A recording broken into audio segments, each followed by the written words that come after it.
Hello, everybody, and welcome to the Marshall Hangout this week. This week, we actually have a current scholar, a 2020 scholar. So I'm really excited about that because obviously we've had our amazing alumni speak, but now we can actually have some of our current scholars speaking as well. Chloe is at Edinburgh at the moment, and we were just discussing, life in lockdown and doing a course remotely. And I'll let her say if she wants to about how that's going. But Chloe's going to talk about tourism's new normal. She was a Fulbright scholar in Indonesia before coming here, and I'm sure she'll have some really interesting things to say. So I'll hand over to you, Chloe. Thanks so much, Mary, and hi, everyone. It's really exciting to see you all in this virtual world that we are living in. Very, very happy to see quite a few of you on this talk, and some of you that I know either through virtually or I see a few people that I've actually met in person, which is very exciting. But yeah, it's been a tough year, and I hope everyone is doing really well. And I'm very excited to give this presentation. I'll try to make it as brief as possible and just sort of give you an overview of my own research and work, and sort of how have a more broad conversation with all of you around what my research has sort of said about what's going to happen in this new world post-COVID, and have an informal discussion around that. So with that, I will kind of share my screen here, do a little bit of a presentation, make it a little more exciting and visual. So as Mary said, my name is Chloe King, and I am currently a Marshall Scholar. I'm doing my MSc in Marine Systems and Policies at the University of Edinburgh, and I was a Fulbright Scholar in the year before this, so I was working in Wakatobi National Park in Indonesia, and I was there for basically a year during COVID, which was very interesting, and in the process of getting evacuated and then going back. And so I'll get into that a little bit, but my research has been primarily around marine tourism and coastal tourism development, and particularly in the context of Southeast Asia. So I'll talk a bit about that and some other sort of findings just more broadly in that space. So for those of you that don't know, I think this is probably just an important figure to highlight. So these are all statistics from 2019, obviously prior to the COVID crisis that we're in at the moment. So tourism at that time and within the past decade, it was one of there was the second fastest growing industry in the world. It supported 1 in 5 jobs that have been created in the past decade. So it is a really massive industry, and for coastal countries, for archipelagos like Indonesia, that have a vast array of natural resources to draw upon, it really is a huge asset to them.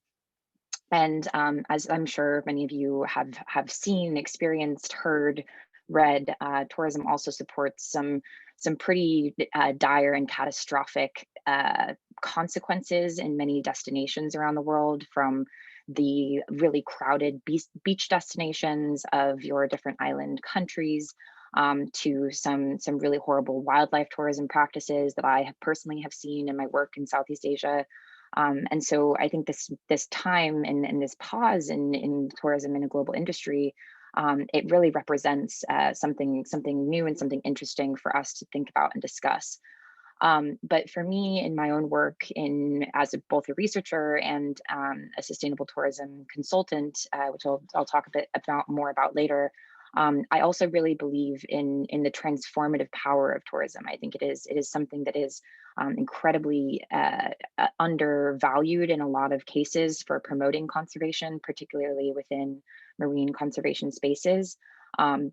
So basically what these statistics here are saying is that if we took 5% of the global annual revenue from existing national parks and nature areas around the world, that would be enough to fund our targets of 10% of our world protected and underprotected areas by the end of this decade. So it really is an astounding amount of income that comes in through these natural reserves and nature areas. But of course, with something like COVID, we've witnessed the fallout from this. And I think that we've seen on both sides of the argument that through both, looking at what has happened in some destinations, maybe you read about the dolphins returning to the canals of Venice. Or perhaps you've heard of the wildlife poaching that has run rampant since the national parks ran out of money in Kenya. So there's really two different sides of this coin. And I think that when you have an industry just shut down overnight, and an industry that has been so massively impacted by something like COVID, I think that it's important to sort of consider what the fallout is from that beyond the economic implications. So this is something that I'll return to a little bit later in the talk, but this was a graphic that I created very early on in my research career in 2017, when I did my first research project in Southeast Asia and in Indonesia, working with a manta ray fishing community for 5 months in a remote island of East Flores. And really tourism, I think that at that time, and still increasingly so, is seen primarily as a source of funding and an economic alternative.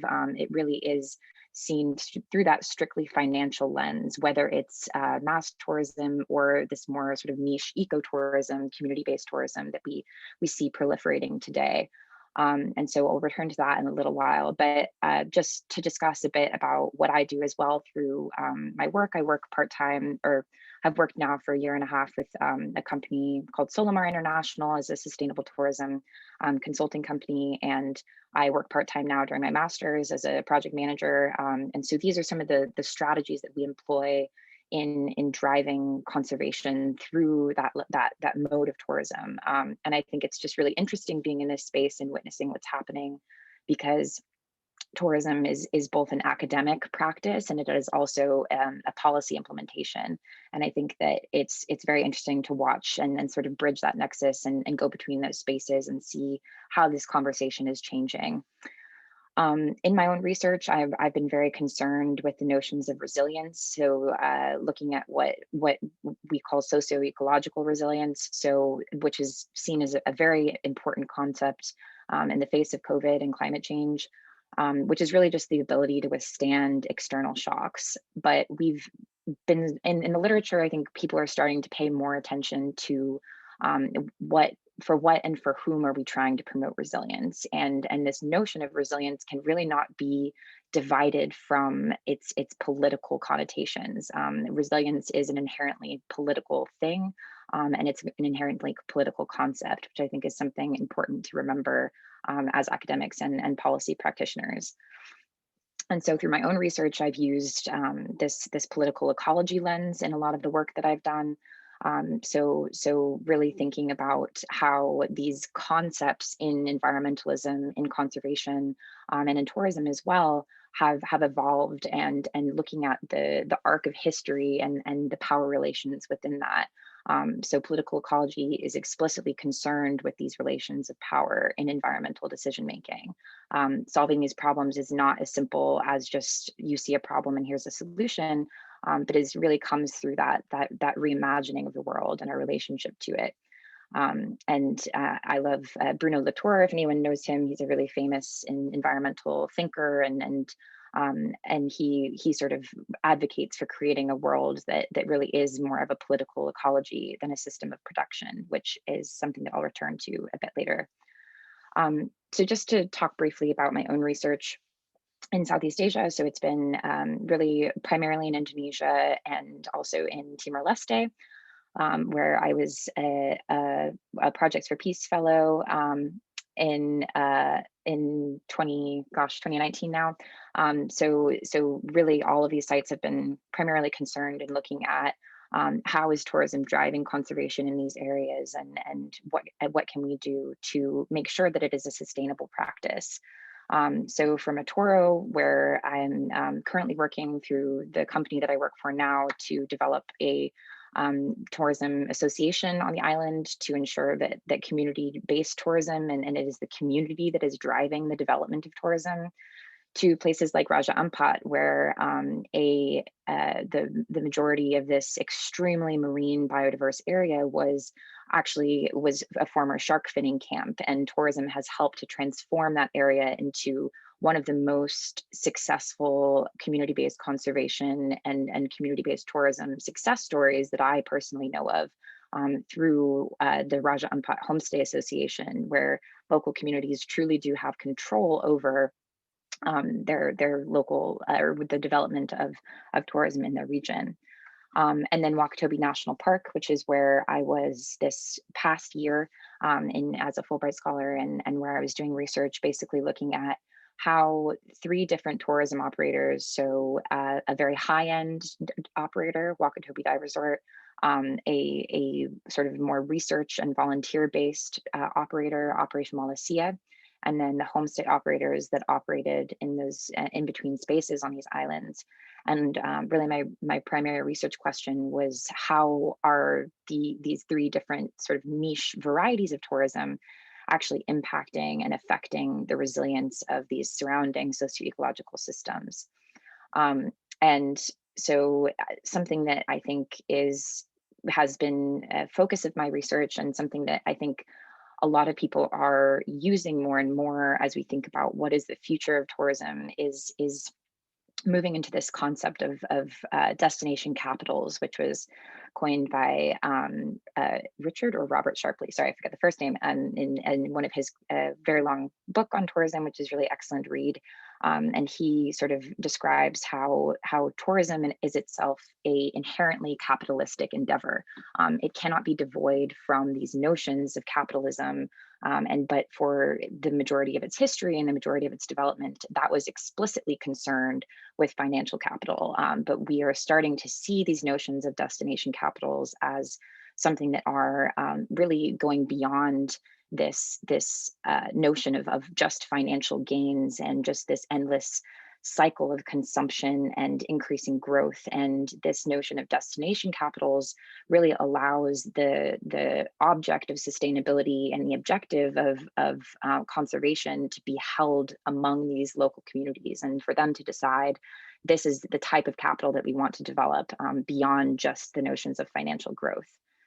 So the framework that I specifically used in my research in Wakatobi in analyzing the rupture and the fallout from COVID-19 was an agency-based resilience or livelihood resiliency framework, which looks at all of these different notions of livelihood capital and how they are affected by agency as both collectives and individuals, and then also sort of this, what we can see as a political ecology. So what is the governance structure?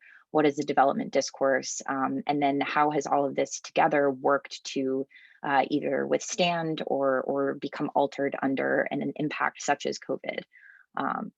So I don't want to take too much time on the results of my research in Wakatobi. I think I just published a research paper in Current Issues in Tourism that I'm happy to share the link with anyone if you're interested.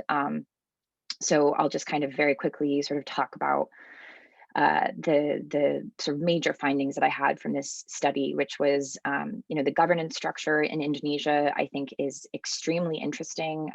The increasing decentralization in Indonesia that has happened since the early 2000s has really resulted in the ability for operators like Wakatobi Dive Resort, have a lot of money, have a lot of resources to come in and actually act as the national park or act as the local government.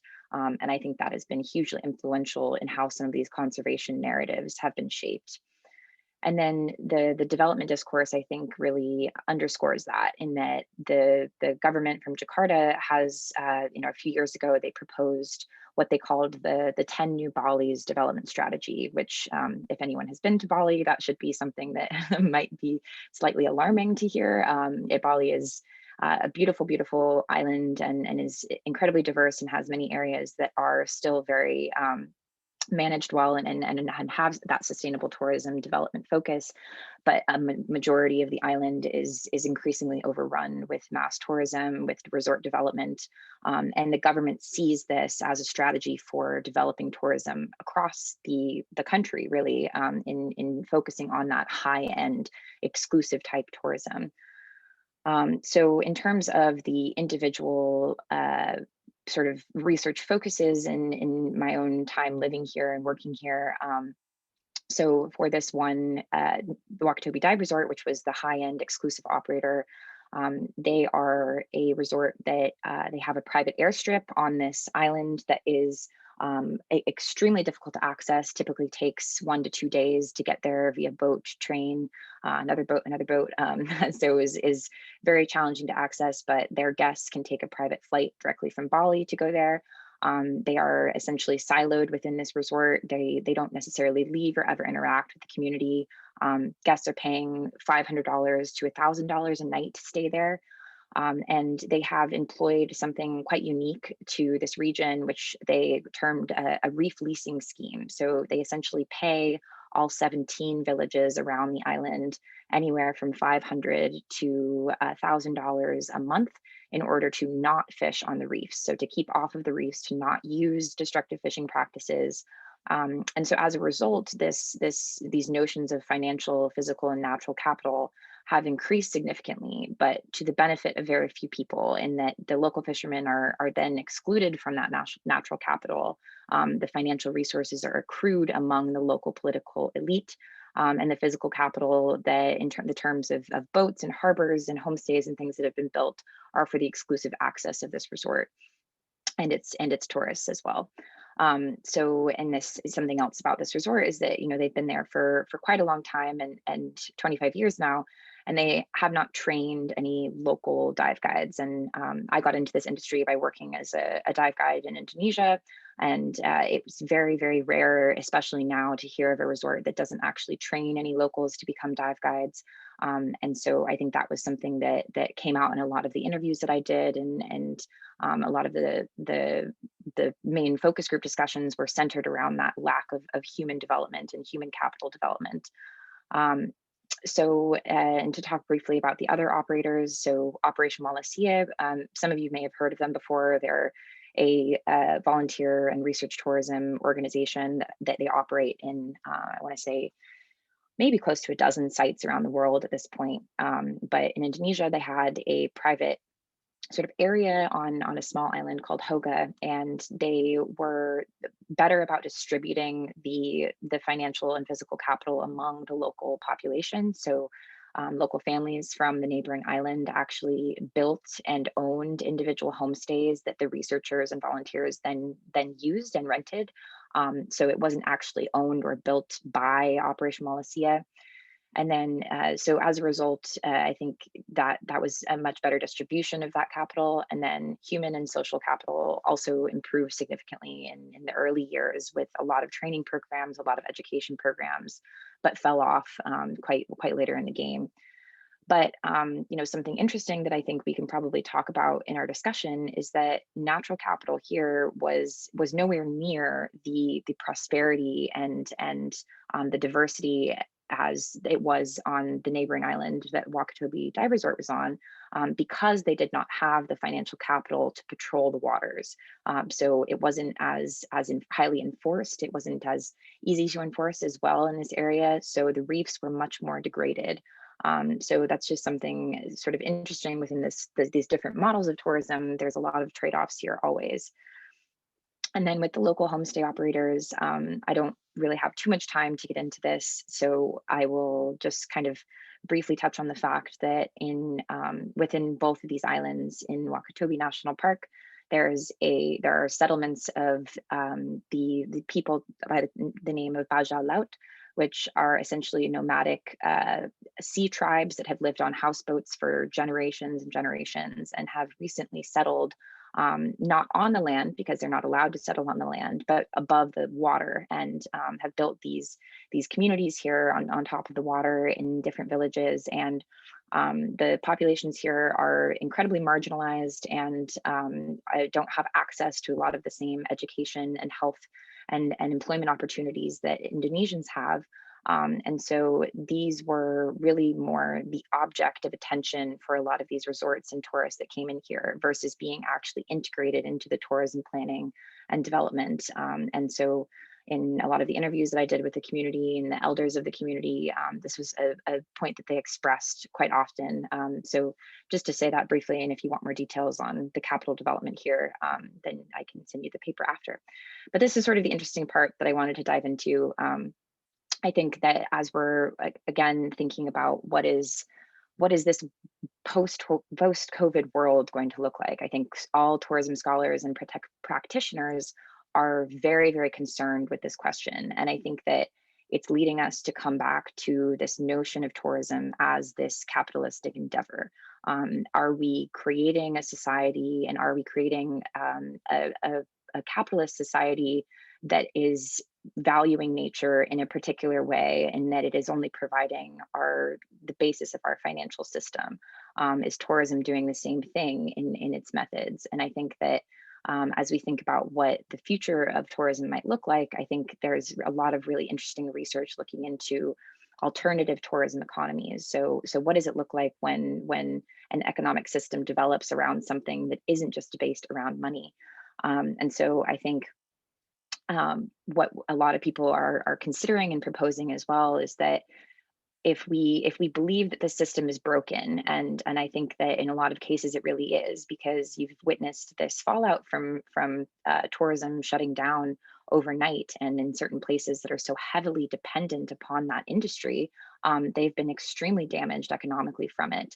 And I think that the same is going to happen in terms of climate change. If climate change disrupts the natural capital that tourism is dependent upon, that industry could also disappear overnight. If a storm surge knocks out an entire destination, it could also disappear overnight. And so I think that solving, as Einstein says, we can't use the same kinds of thinking to solve these problems as we did when we created them. And so I think if we're thinking of this as a dress rehearsal for climate change, what really should the future of tourism look like? And this graphic here is from the Future of Tourism Coalition. And they're a really interesting initiative that's emerged and talks a lot about sort of how tourism is going to help these destinations face the dual threats of COVID-19 and climate change, and what sort of leads to that destination resiliency. So a lot of interesting work there. And I think that, as I mentioned before, I think this is a really important space for these areas that depend so heavily on tourism. So after my research in Wakatobi ended in March due to COVID, I ended up moving to Bali for the rest of my Fulbright grant was canceled, but I moved to Bali sort of on my own and with the research visa still in hand, and spent most of the summer there looking at the economic impact from COVID. And in a place like Bali, where 80% of their economy is dependent directly upon tourism, what happened was that overnight, all of a sudden, millions of people ended up being unemployed. And a lot of people ended up realizing that the need to transform tourism into the future in a way that makes it so that it is part of their economy, but it is not the entire economy. And I think thinking about the end of development and the end of tourism development shouldn't mean that we're not seeing the end of a new search of possibilities for change, as this quote says, or for a relational world of friendship, which tourism itself also brings, or for a genuine process of regeneration. But we shouldn't be looking at this in terms of this binary, mechanistic, reductionist approach to change and development, as many of you who are probably involved in anthropological and development studies, I think, can probably attest to. And so in sort of finally in wrapping this up, I think it's really interesting to see some of the literature emerging around this concept of regenerative tourism and regenerative development. I think as well in the attention that things like nature-based solutions, the concept of rewilding spaces, this all really fits in with this tourism, with this regenerative framework that is talking about not just sustaining a place, but actually making it better. And I think that some authors have proposed, and by I say some authors, I mean, this is like a very, very new emerging topic. I think there's the only literature I could find on regenerative tourism were 2 published articles. So it's a space that I'm very much hoping to move into in my own research. But a lot of them are proposing to base it on the system, maybe of regenerative agriculture, where you're partnering with nature and you're protecting the resources, and you're not just keeping it in the same state that it was, but you're actually improving it. So whether that's through reef restoration projects or massive cleanup campaigns, I think there are lots of really interesting ways to do this, particularly within a coastal and tourism development and marine tourism development context. So I think a place like Wakatobi is just really interesting to me, because I think that with tourism growth still not quite to the same level as a place like Bali or another place that's really dependent on tourism, they have the opportunity to do this really right. And I think that the development strategy focusing on this high-end tourism development is not going to be beneficial to the people that are going to really be facing the crisis, that it will be left with the crisis and will be the last people to recover, which are the local communities. And so I think there needs to be an increase in incentives for foreign operators to invest in these other forms of capital beyond just financial means. And then having these collaborative models, these collaborative regenerative models in more places within the tourism sphere, I think is super important moving forward. And then again, just ending with a little Latour quote. I saw, Nick, you said in the chat that you loved Bruno Latour. Oh, oops. And I do as well. And so the way that he describes this in this sort of imagining this post-COVID future, as he says, injustice is not just about the redistribution of the fruits of progress, but also about the very manner in which the planet is made fruitful. This does not mean degrowth or living off love alone or fresh water. It means learning to select each segment of this so-called irreversible system, putting a question mark over each of its supposed indispensable connections, and then testing in more and more detail what is desirable and what has ceased to be so. So I will just leave you with that, and we can open it up for questions. If you can just stick your name in the chat if you'd like to ask a question, and then Chloe can just call upon you to unmute and turn your camera on. And thank you, Chloe, that was really interesting.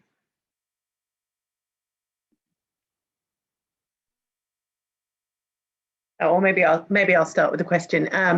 So I am a scuba diver, vaguely qualified, but haven't done it for a while. So from the point of view of the reefs and the protecting the reefs, how do you see somewhere like, I would say you're talking about poorer societies, how would you see somewhere like Australia, Cairns, dealing with the similar, I mean, they've been equally decimated. I mean, their communities, their tourism is all about, lots of people going in. How do you see this? Would you be able to apply similar theories to a sort of more developed place?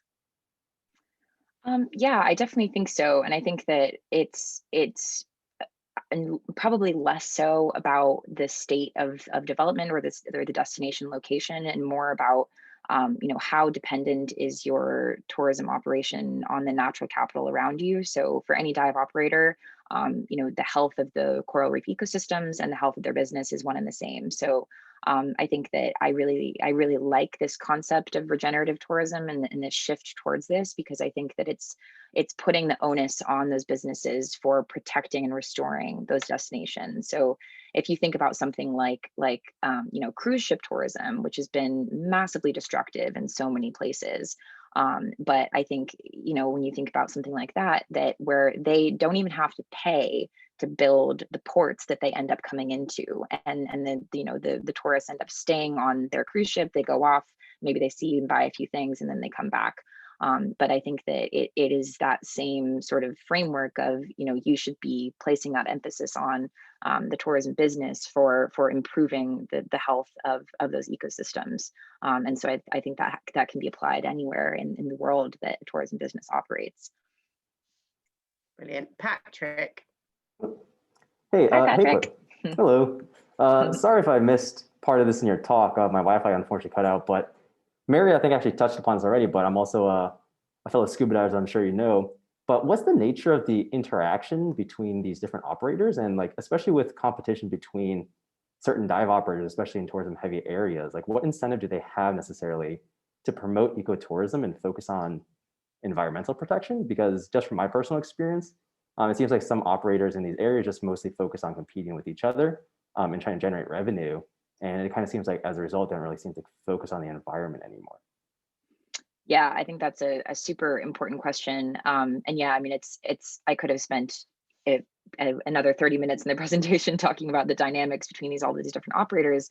I think in the case of Wakatobi, it's specifically really interesting because Wakatobi Dive Resort and Operation Wallacea are the only two foreign operators that have been there for the past 25 years. No one else has entered the space. And so they have in the past kind of collaborated to a degree, but not as much as they probably should have. And I think that they capture different niche markets, which is the thing. So they're not too terribly concerned about the overlap there or the competition between the two of them. I think where the more interesting dynamics come in are with among those foreign operators and the local businesses. So, when I asked the owner of Wakatobi Dive Resort, I said, why are you not training any local dive guides here? You have a lot of dive guides from Bali and Jakarta, but you don't have anyone from the island of Tomia where you're based. And his response was that he didn't believe that that there was enough skill level there to train the people, which I think is a ridiculous answer. And I think that I personally believe, and I think what a lot of the local people saw was that he didn't want to train any local dive guides because he didn't want any competition. And competition not necessarily for customers, but for that natural capital, for that reef space. He didn't want to have any additional local dive boats going out on the reefs and conducting any bad dive practices, as you say, or as he said. And I think Operation Wallacea wasn't quite like that, but they also did see the same sort of proliferation of these homestay operators and these local communities as competition for space along the reef, which I think is hugely problematic because, well, for many, many reasons, obviously, but I think the big reason is that if they were the ones, if the main gripe is that the diving behavior is not good, then they should be the ones training the dive guides, because then they can help to teach them the proper diving behavior of not touching the coral, of why it's important, and doing that sort of education and outreach, which I think they definitely were not doing. So yeah, it's a really interesting case, and I think it totally depends on the area of the different dynamics and interactions between these different operators. Alan, I think you've got a question. Yes, thank you, and thank you, Chloe, for a very fluent presentation. For those who don't know me, I'm one of the Marshall Commissioners. I also, like Patrick, I had a question about Operation Wallacea. My daughter worked with them for a summer a few years ago, and when they market themselves in the UK, it's very much that they are an alternative to the big capitalist tourist operations, and that they are, much better linked to the local community, that they share some of the benefits of their activity. And I just wondered, from your knowledge of them, how far they lived up to that claim. Yeah, interesting question. And I think it does certainly depend. I mean, so they have operations all over the world. And I think that this model of research and volunteer tourism is something that I've been very interested in for a while. And I did a bit of research on it in several years in a row in Indonesia on different operations. And I've seen it done really well. I've seen it done really poorly. I think Operation Wallacea does a pretty good job. And I think they own their space well, which I think is important, in that they're not selling something that they're not necessarily doing. They say that the tourists that we're attracting are researchers from universities that are coming here to do ecological research on the reef systems here. And they're not in the business of community education anymore necessarily, as they were in maybe the early years. And they own up to that. And I think that it's not that they're trying to convey something that isn't who they are. I think that, so in the early years, in particular in Wakatobi, for instance, Operation Wallacea was instrumental in establishing the national park in Wakatobi. So a lot of their research ended up being used by the National Park Office, by government officials, to say, these are the areas that are worth protecting because the biodiversity is extremely high. So I think that they do that well, but I do think that the problem with a lot of these organizations like OpWall is that they are relying on not just volunteers, but also staff that are being not poorly paid, but not paid like the same way that you would get in a typical dive guide situation. And they're living in very strenuous conditions for maybe a year or two at a time. And the staff turnover is so high that it's very difficult to pass down these programs that actually make a difference in the community from one project manager to the next. And I've seen that in a lot of different sort of volunteer research organizations where, you know, you have someone, if a young person come in with all these great ambitions, and then they get bogged down in the day-to-day, and they don't have the infrastructure within the organization to advocate for more community education programs, for more community interaction. You know, they're really focused on just sort of driving that profit model that the organization is dependent upon. So I think that if we're, as a recommendation for an organization like that, it would be to have it really in your DNA. You know, like, this is your calling, is to make sure that every project manager knows that you should be implementing these different things and these different aspects of conservation, and in addition to the research model that they propose. So yeah, it's kind of a waffly answer to that, but I do think that they operate in a good space and a very valuable one. But there's certainly things, as with any tourism operator, that could be improved. Thank you. Thanks.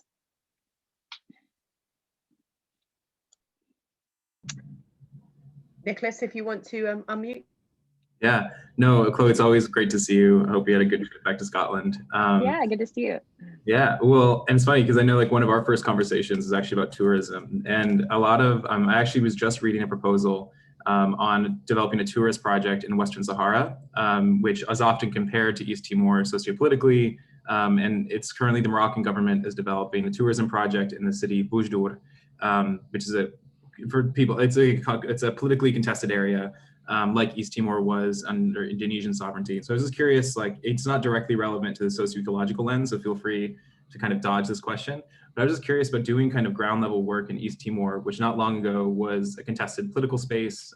Tourism is inherently political. And so I was just curious kind of how you've historically seen or heard tourism industry evolve in East Timor, kind of before independence and then post-independence, and how kind of the conflict political economy of East Timor affects the tourism industry today. Awesome. Thank you, Nick. I can't wait to have you here. We can have these conversations in person. Yeah, I think East Timor is an extremely interesting space, politically, economically, culturally, everything. And something that someone said to me very early on in my research in Etoro Island, so which is basically, you have for those of you who don't know, so Indonesia was occupied by the Portuguese for almost 3 centuries, I think, and then when it was freed from occupation, Indonesia actually invaded East Timor, and they ended up occupying East Timor for about 3 decades. They were brutally occupied. They ended up killing anywhere from, estimates range from 800,000 to 1.5 million people. They completely destroyed about 80% of the country's infrastructure when they left. It was a really, really horrendous time. And so the United Nations was kind of served as the interim government in that post-independence period in the early 2000s. And it was, I think where I was specifically was, you have basically the island of Indonesia connected, or the very furthest east island of Indonesia of Kupang, and then you have next to it, divided by a border, East Timor. And so there's only 2 islands off the coast of East Timor, so I was on one of them, Etoro Island. And so during the history of the occupation in East Timor, it was, the Indonesians really didn't come to Etoro very much. They used actually the island as a political prison for a lot of people, but it wasn't necessarily under occupation. And so what someone told me when I first arrived in Etoro was that, you know, we've been here for our generations and generations, and we have watched from this island as first the Portuguese came in, then the Indonesians, then the United Nations, and now it's and now it's USAID. And it's like, we don't care, you know, it's like, we don't care at this point. We're just continuously observing from a distance whoever the next occupier is. And the way that they viewed these development organizations, these humanitarian organizations, was in a very similar lens as to how they were viewing these colonial occupiers, whether it was Indonesia or the Portuguese. And I think that's something that is very prevalent, and I'm sure many of you guys have encountered in this discourse and in the academic literature of viewing this development practice as this new form of, you know, new neocolonialism, whatever you want to classify it as. And so I think that tourism development In particular, the tourism project that we work under, which is the USAID Tourism for All project, has to be extremely careful with what they are proposing and how they're proposing to do it, because it is very, it would be very easy to continue to perpetuate those colonial legacies. And so I think that in the specific case of Etoro, I think what we're doing in this project is trying to establish what are called destination management organizations, which are a group of entirely local actors from the local island. So, you know, born and raised in that village, that come together, and they called for the assistance. You know, they were the community that came together and said, you know, we want to be the ones that decide how tourism is developed on our island. And so through my research and through my work now, it's a matter of giving this organization the tools that they need to decide what they want to do with the development on the island. And so I think that through that system of creating what's called DMOs, it's really helpful for navigating that space, because it's I think trying to really instill that nature of community-based tourism development, and making sure that it is fully community driven. And creating an association and an organization, I think, is really crucial to that, because then they have the ability to convene stakeholders, to have the authority as a local organization to talk to people and to drive that agenda forward. So I think that model of creating local organizations is something that could be potentially really useful in your case that you're talking about. Oh, thanks. That's great. Alex, you have a question? And hello, Alex. Hello. Hello, good to see you. So I guess from my perspective, so I work in kind of, at least over the summers, in kind of conservation and community development in the Brazilian Pantanal, which is kind of adjacent to similar sort of ecotourism things. And one of the things there that has kind of come up is that just very basic questions of the local communities tend to matter. So really just like, are people staying there, or are they leaving and going to cities and so on? So I'm curious what the dynamic is in Indonesia and these, say, local communities that far predate these becoming tourist destinations, if those people are sticking around, or if kind of non-tourist opportunities have disappeared as that's turned over. So you mean like, if as the local communities have, sorry, rephrase that last part of that question one more time. Sure. Yeah, maybe to be a little more specific, like some things that have seemed to be very important in the Pantanal have been almost more basic things than tourism. So people like local people staying basically, or not staying, because of education access and healthcare access, and especially because this tourism tends to be in kind of otherwise remote, hard to get to places. And so for us, it seemed like kind of targeting those things rather than even the tourism directly can help kind of this community involvement and kind of bring in these stakeholders who are, whether they buy into the tourism or not, leaving for other reasons if there's not that. Is that kind of similar there, or is there a very different kind of local history or dynamic or so on? Yeah, that's a really interesting question, and I think it's super relevant. I think that is happening in so many destinations, and I think, again, like this, yeah, there's many routes you could dive down there. But so, for instance, in Indonesia, in Wakatobi, that was the same sort of sentiments that I encountered in my research and interviews and conversations with local communities, was that there was a mass migration from this area to go and leave. And, you know, many families, rightfully so, wanted to send their children to university in Kendari, which is in South Sulawesi. So send them to the mainland, go to university there. And then very, very often they did not return back to the family. And so for a lot of the local tourism operators, they're like, you know, how do we increase tourism here so that that we don't have to do that anymore? You know, we want people to recognize the importance of tourism in our community, and even in like the local high school kids that I ended up becoming friends with and, you know, going on beach cleans with. It's like, wow, you would be such an incredible tour guide or an incredible dive guide or whatever. And they're like, oh, no interest in that. Like, we're gonna, you know, we want to go and work in engineering and things. And I think that is it's very difficult to make the connection of saying tourism should be your livelihood when it's not there yet. If it hasn't been developed, if it isn't a livelihood opportunity for many people in your community already, then it's difficult, I think, to make the case and say, this should be important.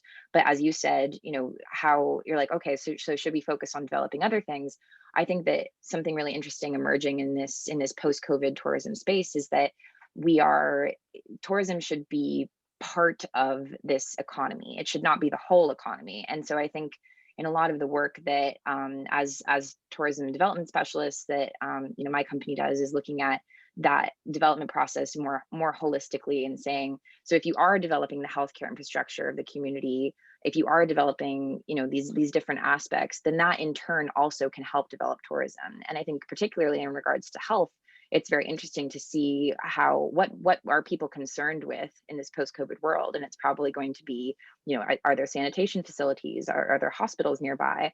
And so instead of developing tourism infrastructure for the tourists, for the gaze of the tourists, for the gaze of the people that are coming in, we should develop this infrastructure for the local people.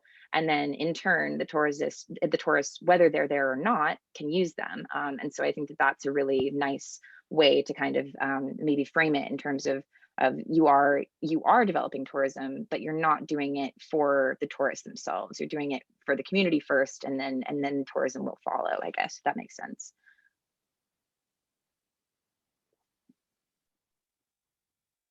Are there any other questions?